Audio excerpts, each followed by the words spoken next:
Si Sian Lim, kinumpirma nang may relasyon sila ni Iris Lee. Matapos ang matagal na haka-haka, kinumpirma na ng aktor na si Sian Lim ang kanyang relasyon sa film producer at senior associate producer ng Viva Communication Incorporated na si Iris Lee. Sa isang exclusive interview sa Esquire magazine na inilathala rin sa kanilang website ngayong Huwebes, May 2, inamin ni Sian na nagde-date sila ni Iris. Pag-amin pa ni Sian, "Yes, I'm seeing Iris."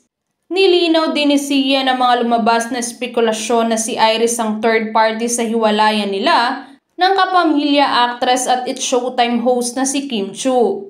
Matatandaang noong December 23, 2023, kinumpirma ni Kim ang hiwalayan nila ni Sian, makalipas ang 12 taon na relasyon. Itinuro na third party si Iris sa kanilang hiwalayan matapos lumabas ang isang blind item ni OG Diaz na nagsabing may relasyon si Sian at Iris.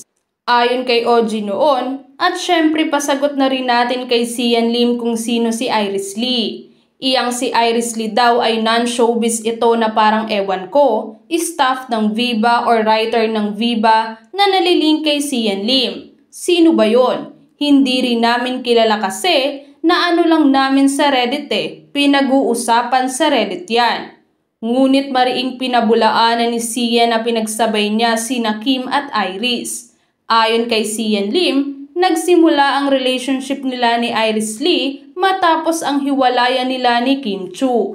Pahayag niya, "Just to clear everything, to clear all the speculations. We are seeing each other and we are very happy. Una sa lahat, Iris is a talented filmmaker. She's my producer and she's also my creative partner.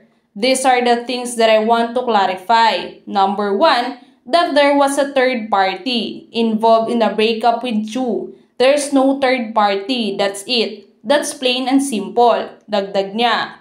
Bukod sa isyong si Iris ang third party sa hiwalayan nila ni Kim, pinabulaanan din ni Sian ang balitang ikinasal na sila ni Iris sa New York City sa Amerika.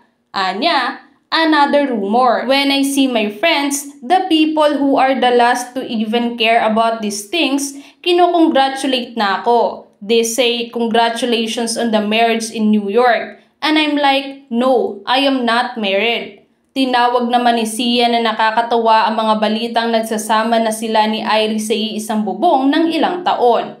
Giit niya, "And there's also this one absurd article or a thing said about me that I have been living with someone for years na daw. The only people I live with is my mom, my lola, my lolo. These are the things na parang it's just so absurd and it's just why." Sa kasalukuyan ay wala pa namang reaksyon si Kim hinggil sa bagong revelasyon ni Sian Lim.